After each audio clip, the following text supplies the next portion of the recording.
Apa kabar Formula Friends? Ketemu lagi sama gue Rainer di Formula Motor TV. Ini adalah Suzuki Grand Vitara, mobil termewah, ternyaman, dan termahal Suzuki. Tapi pada masanya. Kalau sekarang sih mobil ini udah mulai kehilangan pamornya ya. Bahkan sekarang kalau orang mau cari SUV yang agak-agak tua, mungkin mikirnya ya CR-V, kalau nggak X-Trail aja.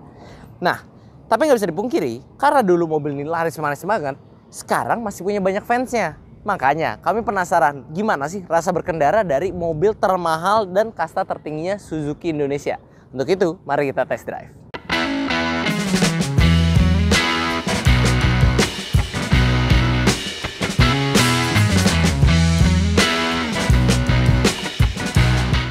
Oke, pertama test drive Vitara, kita coba putar balikan dulu radius putarnya, karena ini kita iseng aja ya. Pengen ngetes semua radius putar mobil aja kita. Tapi dari putaran setirnya sih ini nggak banyak loh. Apakah dia bisa melewati? Oh bisa. Nggak bisa, tipis banget. Aduh.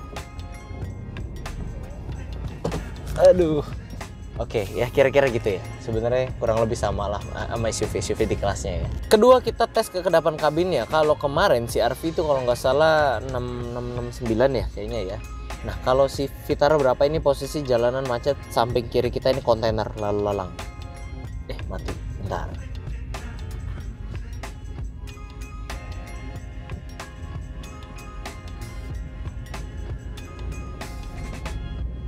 Ternyata lebih kecil daripada si RV ya, lebih kedap. Ini kontainer lalu lalang ya di sini ya nih.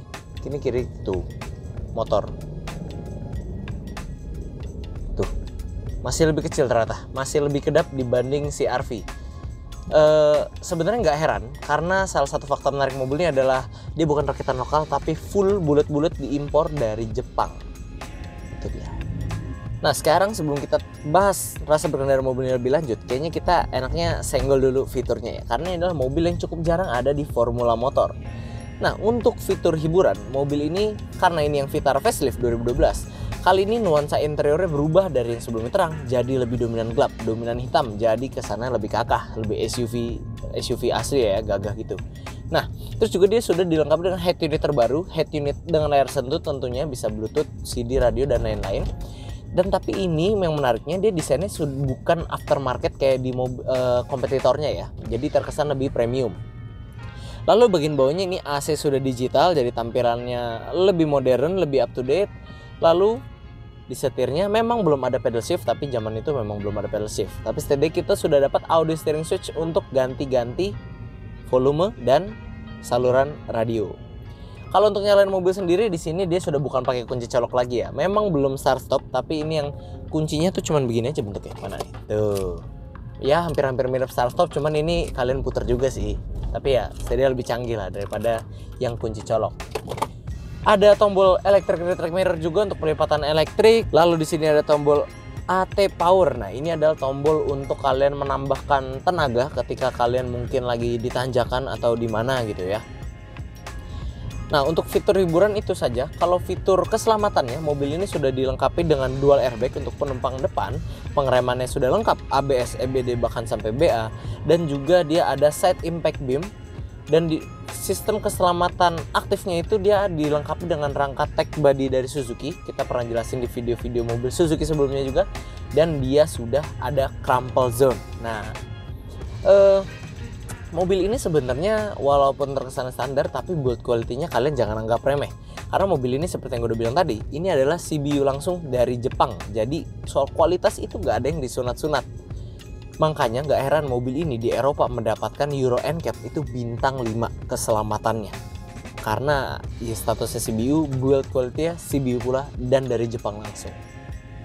Oke, sekarang tadi itu sedikit soal fitur. Sekarang kita berlanjut ke soal rasa berkendaranya, terutama posisi berkendara.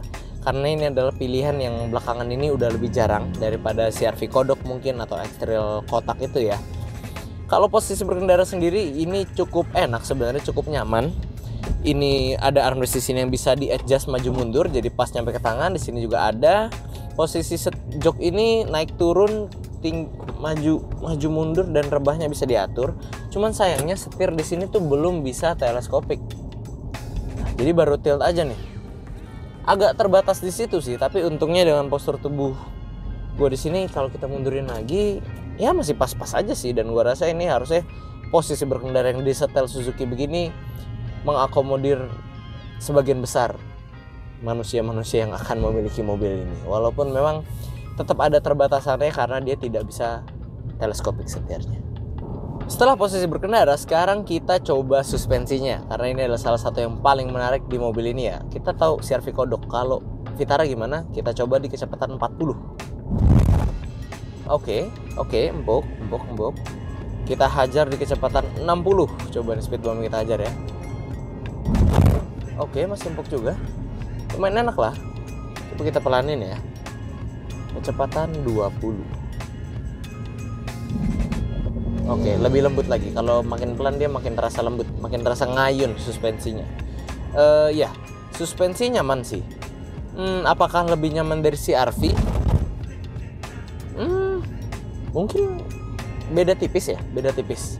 Nggak sampai yang kerasa beda signifikan sampai kita bisa bilang Vitara lebih nggak nyaman atau gimana. Karena ini empuk juga kok, berasanya ke kita tetap empuk. Cuman yang gue penasaran sekarang karena dia adalah SUV dan dia iklannya adalah SUV sejati dibandingkan kompetitornya, kita penasaran handlingnya. Jadi yuk kita coba aja. Oke, setelah menguji suspensinya, sekarang kita mau tahu gimana sih rasa mobil ini kalau diajak belok-belok, handlingnya gimana. Tebakan pertama, body roll sangat terasa. Kita coba aja.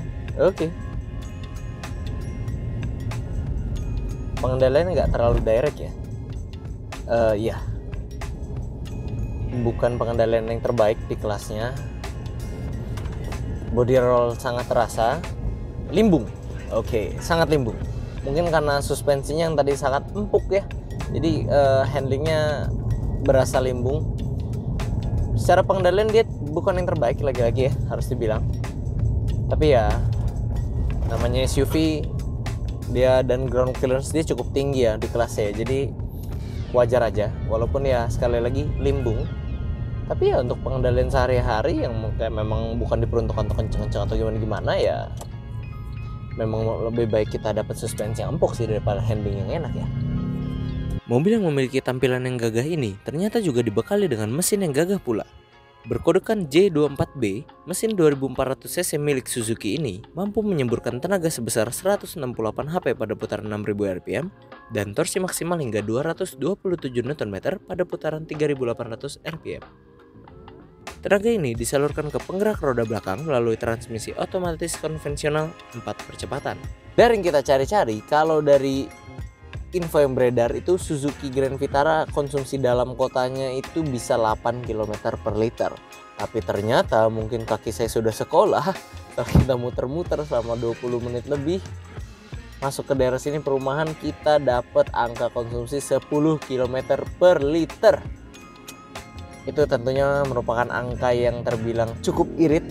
Malah bisa dibilang irit, kok bisa ya kaki kita irit ya 10 km untuk mobil yang 2400 cc.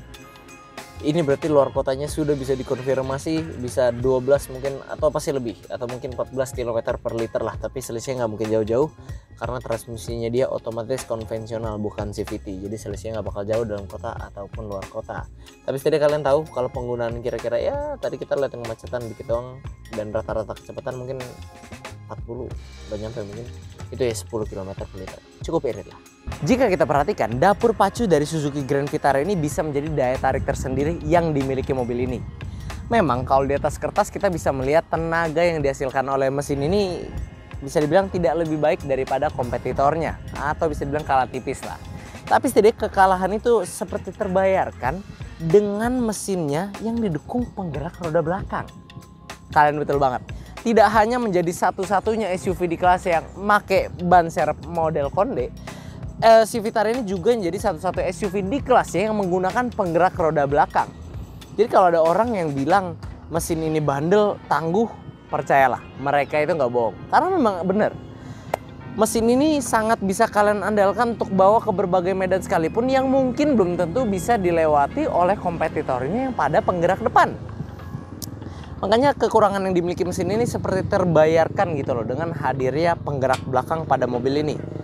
Dan ya kami rasa SUV sejati lebih cocok penggerak belakang ya. Beda dari MPV sekarang yang mungkin udah banyak yang jadi penggerak depan, tapi kalau judul SUV sih kami akan selalu merasa lebih cocok penggerak belakang. Sebelum kami mencoba mobil ini, jujur aja kami agak sedikit ragu karena jujurnya mobil sekarang Suzuki apa sih yang terkenal akan ketangguhannya?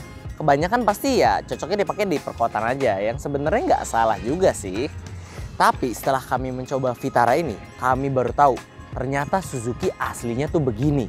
Mereka tuh mampu bikin mobil tangguh yang bisa kalian ajak kemanapun kalian pergi. Nah, jadi pertanyaannya apakah Suzuki Grand Vitara ini masih cocok dipilih di tahun 2023? Jika pilihan kalian ada di antara CR-V, X-Trail atau Vitara, setidaknya kami merekomendasikan Anda untuk mencoba mobil yang satu ini karena siapa tahu pilihan Anda akan jatuh ke pilihan yang paling tak terduga seperti mobil ini. Nah, jika ada di antara kalian yang tertarik untuk mengenali mobil ini lebih lanjut, kalian bisa hubungi di Instagram resmi kami yang ada di sini atau ke Instagram sales kami yang ada di sini.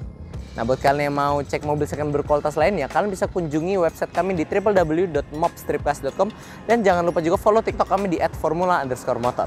Oke, sekian dulu friends untuk video hari ini. Kami tentunya masih punya banyak konten menarik dan edukatif lainnya yang akan kami sajikan di channel YouTube kami yaitu Formula Motor TV. Jadi jangan lupa like video ini, dukung kami dengan cara subscribe dan jangan lupa bunyikan lonceng notifikasi agar kalian tidak ketinggalan update dari kami.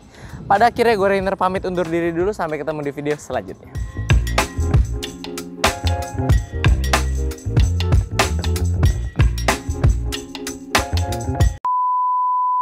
Dari yang gila keren banget pakai ini.